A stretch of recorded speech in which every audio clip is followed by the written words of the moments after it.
ना होगा। आगरा चलते हैं जहां पर मोहम्मद कामिर कुरैशी हमारे साथ में जुड़े हुए हैं। कामिर, तस्वीरें आप दिखाइए, बताइए क्या कुछ तैयारियां हैं मतगणना को लेकर आगरा में।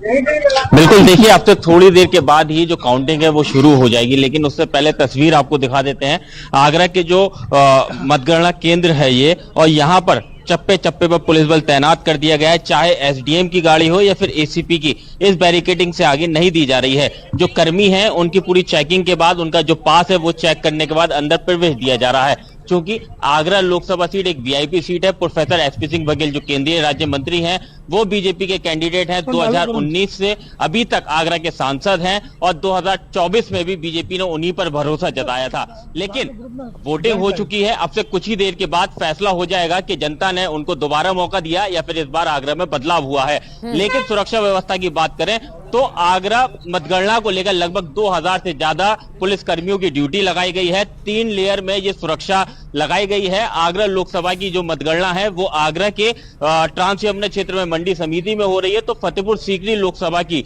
जो मतगणना है वो खेरागढ़ में होगी। आगरा लोकसभा में 4 विधानसभा हैं जिनकी मतगणना यहां पर होगी। हालांकि जो जलेसर विधानसभा है उसकी मतगणना एटा में होगी, लेकिन साथ ही साथ यहां पर एसीपी और डीसीपी लेवल तक के जो अधिकारी हैं उनकी ड्यूटी लगाई गई है। हर विधानसभा के हिसाब से एक एसीपी को उसका इंचार्ज बना गया है। तो कुल मिलाकर कह सकते हैं चप्पे चप्पे पर पुलिस बल की नजर है, और चाहे कोई भी व्यक्ति हो, चाहे एसडीएम हो या फिर एसीपी हो, इस जो बैरिकेडिंग है उससे आगे उनको जाने की अनुमति नहीं है। तो कह सकते हैं अब बिल्कुल, यानी कि सुरक्षा व्यवस्था चाक चौबंद की गई है। मतगणना में किसी तरह की कोई दिक्कत ना आए, कोई बाधा ना आए, इसके लिए पूरी तैयारी कर ली गई है। बैरिकेड लगा दिए गए हैं और जगह जगह इसी तरह की तस्वीर देखने को मिल रही है। झांसी से अश्वनी मिश्रा भी हमारे साथ जुड़ गए हैं। अश्वनी, अगर झांसी की बात की जाए, मतगणना की तैयारी पूरी हो चुकी है, किस तरह की तैयारी है वो तस्वीर भी दिखाइए।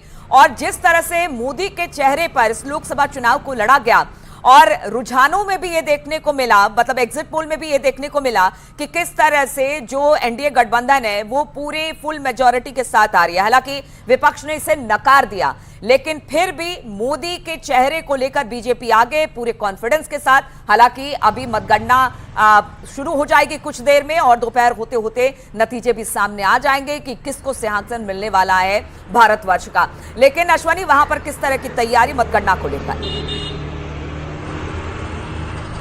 हाँ बिल्कुल, झांसी ललितपुर लोकसभा सीट की जो तैयारियां हैं मतगणना की वो पूरी हो गई हैं। भोजला मंडी में जो 5 विधानसभाएं हैं आती हैं इस लोकसभा में, उन सभी 5 विधानसभाओं की जो तैयारियां हैं वो पूरी हो गई हैं। अब से तकरीबन 1.5 घंटे के बाद जो मतों की गिनती शुरू हो जाएगी, तो यहाँ पर काफ़ी गहमा गहमी का माहौल शुरू हो गया है। बेहद कड़ी सुरक्षा व्यवस्था, स्तरीय सुरक्षा व्यवस्था के बीच मतगणना की तैयारियाँ पूरी कर ली गई हैं। 8 बजे से जो मतगणना शुरू होगी उसके बाद सामने आ जाएगा कि जो एग्जिट पोल आया है वो सही था या फिर एग्जिट पोल परिवर्तन आया है। तो तमाम जो कयास है वो 8 बजे से लगाना शुरू हो जाएंगे। तो कुल मिलाकर के झांसी ललितपुर लोकसभा सीट पर जो पूर्व केंद्रीय मंत्री रहे यूपीए सरकार में प्रदीप जैन, उनकी साख दांव पर है। साथ ही भाजपा ने लगातार दूसरी बार इस सीट पर अनुराग शर्मा पर भरोसा जताया है, उनको अपना टिकट दिया है।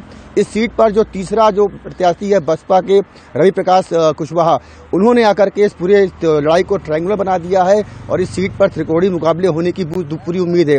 वही बात की जाए जालौन गरोठा भोगनीपुर लोकसभा सीट पर, तो वहां भी जो मौजूदा सरकार के जो केंद्रीय मंत्री है भानु प्रताप वर्मा, उनकी अपनी साख दांव पर लगी हुई है। वो लगातार 6वीं बार इस सीट पर भाजपा से प्रत्याशी हैं और 6वीं बार अपनी जीत का दावा कर रहे हैं। वहाँ भी जो मुकाबला काफ़ी कड़ा बताया जा रहा है। तो यहाँ की बात की सुरक्षा व्यवस्था की बात की जाए तो दोनों ही लोकसभा सीटों पर तकरीबन 3000 से भी अधिक जो सुरक्षा कर्मी लगाए गए हैं। 100 मीटर के दायरे के आसपास बिल्कुल कड़ी पाबंदी लगा दी गई है कि जो मतगणना एजेंट हैं, प्रत्याशी हैं या जो अन्य लोग हैं, अधिकारी हैं, वही रहेंगे। इसके अलावा किसी भी पार्टी के समर्थक दोनों ही जो जहां मतगणनाएं हो रही हैं मंडी स्थल में वहां आसपास नजर नहीं आएंगे। तो बेहद कड़ी सुरक्षा व्यवस्था का खास इंतजाम किया गया है। बात कर लेते हैं झांसी ललितपुर लोकसभा सीट की 2019 और 2014। ग्राउंड जीरो से हम आपको अपडेट दे रहे हैं कि क्या कुछ तैयारियां इस वक्त की गई हैं मतगणना को लेकर। हालांकि अब बस मुझे लगता है 2 घंटे से भी बहुत कम का इंतजार हमें करना होगा, जिसके बाद में मतगणना शुरू हो जाएगी। और आप सभी बने रहिएगा, आगे भी आपसे अपडेट लेंगे। चलिए, तो 2024 का चुनाव जीतने के लिए बीजेपी ने कोई कोर कसर नहीं छोड़ी है। बीजेपी के तमाम दिग्गज नेताओं ने सैकड़ों रैलियां की और जिसमें सबसे आगे बीजेपी के सबसे बड़े बड़े चेहरे रहे, जिसमें प्रधानमंत्री नरेंद्र मोदी रहे, जिन्होंने पूरे देश भर में 206 रैलियां की और रोड शो किए। इसके बाद उत्तर प्रदेश के मुख्यमंत्री योगी आदित्यनाथ का नंबर आता है, जिन्होंने 204 रैलियां और रोड शो किए। तो केंद्रीय मंत्री अमित शाह ने 188 रैलियां और साथ ही रोड शो किए हैं और जेपी नड्डा यहां पर 87 रैलियां और साथ ही रोड शो करते हुए नजर आए। बीजेपी के तमाम दिग्गज नेताओं ने इस बार नीलू बहुत ज्यादा रैलियां की हैं, जनसंपर्क किया, जनसभा की और उसका असर भी लोगों में दिखा कि जो बीजेपी मुद्दे पहुंचाने की कोशिश कर रही थी जनता के बीच में, वो जब उनसे पूछे जाते थे कि आप किन मुद्दों पर चुनाव मतलब किस मुद्दों पर आप लोग वोट कास्ट कर रहे हैं, तो जनता के बीच में वो माहौल भी फिर नजर आता था। बिल्कुल, और उनका यही कहना था कि देखिए हमने जो काम किया हम लोगों तक पहुंचा रहे हैं, लोगों ने उस पर विश्वास जताया है और यही उन्होंने मतदान से लेकर और अब मतगणना की जब तैयारी हो रही है तब तक उन्होंने यही कहा है कि इस बार हैट्रिक लगाने जा रहे हैं नरेंद्र मोदी। और उन्होंने साथ ही ये भी कहा कि किस तरह से, देखिए हम आपको दिखा भी रहे हैं, बड़े स्क्रीन पर आप देख सकते हैं 2024 का चुनाव, नरेंद्र मोदी का रोड शो रैलियां कितनी है, 206। आप समझ सकते हैं कि नरेंद्र मोदी कितने एनर्जेटिक हैं। 206 रैलियां और रोड शो खुद अकेले उन्होंने किया। सीएम भी पीछे नहीं रह गए। हाँ, 204। राहुल गांधी की बात कर ले तो 107 रोड शो और रैलियां की हैं। प्रियंका गांधी ने 108 रैलियां और रोड शो की है। इसके अलावा अखिलेश यादव ने 54 रोड शो और रैलियां की हैं। चलिए आगे बढ़ते हैं। और लेकिन राहुल गांधी भी कहीं ना कहीं पीछे नहीं है। इस बार काफी कह सकते हैं कि कांग्रेस पार्टी की तरफ से भी काफी ज्यादा कोशिश की गई लोगों से बातचीत करने की। बिल्कुल बिल्कुल। और अमन चलिए जरा, हाँ देखिए अब आपको हम समझा भी देते हैं कि रैलियां और रोड शो बहुत हुई है, रैलियां और रोड शो बहुत किया है सबने, लेकिन सब में बाजी प्रधानमंत्री नरेंद्र मोदी ने मारी है। और हम आपको बता दें कि विपक्ष ने भी पूरी कोशिश की कि इंडिया गठबंधन जो था, उनके भी तमाम जो बड़े दिग्गज नेता थे, उन्होंने भी कोशिश की कि मोदी जी को टक्कर दिया जाए। और ये हम आपको दिखा भी रहे हैं। आप प्रियंका गांधी का रोड शो आप देख रहे हैं। अखिलेश यादव ने 54 रोड शो और रैलियां की हैं। हालांकि बाद में इंडिया गठबंधन एक्टिव हुआ तब हमने देखा कि बाद में दोनों ने साझा प्रेस कॉन्फ्रेंस भी की, कांग्रेस और बीजेपी ने।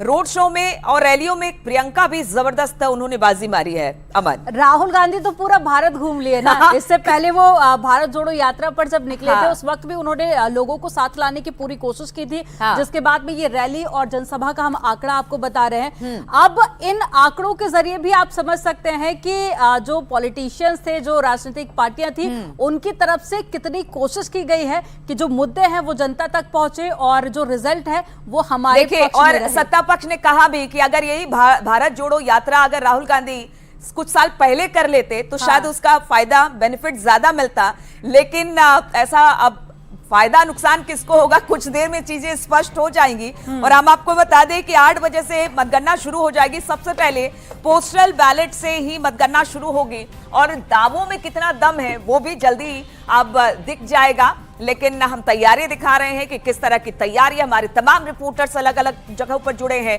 मतगणना को लेकर सुरक्षा व्यवस्था चाक चौबंद की गई है और एसपी के दिग्गज उत्तर प्रदेश में कौन कौन है वो भी हम आपको दिखा रहे हैं। 5 ऐसी हैं जो यादव परिवार से हैं, मुलायम सिंह के परिवार से 5 ऐसे प्रत्याशी हैं जो हाई प्रोफाइल सीट पर अपनी किस्मत आजमा रहे हैं। अमन, बिल्कुल, जिसको लेकर हमने देखा कि प्रधानमंत्री नरेंद्र मोदी ने इसको लेकर निशाना भी साधा था, परिवारवाद को लेकर।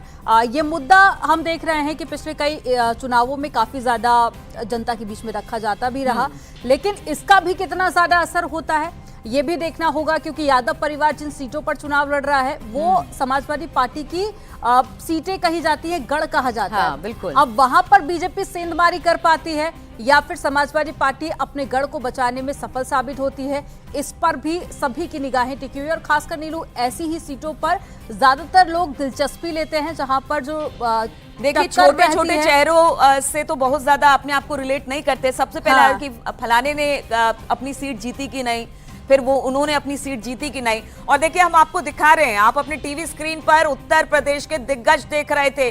कांग्रेस के दिग्गज उत्तर प्रदेश में कौन कौन है? राहुल गांधी हैं, इसके अलावा किशोरी लाल शर्मा हैं, अजय राय हैं। ये वो दिग्गज हैं जो कांग्रेस की तरफ से ताल ठोकी थी, अब ये जो ताल इन्होंने ठोका था वो कितना सुर में तब्दील होता है वो देखने वाली बात होगी कि जब रिजल्ट आने शुरू होंगे तो ये जो दिग्गज है वो कितना कमाल करते हैं। इसके साथ ही बड़ी टक्कर उत्तराखंड में जो अनिल बलूनी और गणेश गोदियाल वर्सेस पौड़ी की बात की जाए, यहां पर देखना होगा कि कौन बाजी मारता है, अनिल बलूनी या फिर गणेश गोदियाल। गणेश गोदियाल कांग्रेस के प्रत्याशी हैं, अनिल बलूनी बीजेपी के प्रत्याशी हैं और हमारे साथ लगातार हर जगह से रिपोर्टर हमारे साथ जुड़ आए हैं और देखिए हाई प्रोफाइल सीटें वहां पर कौन कौन से चेहरे हैं ये सब हम आपको ग्राफिक्स के जरिए दिखा रहे हैं।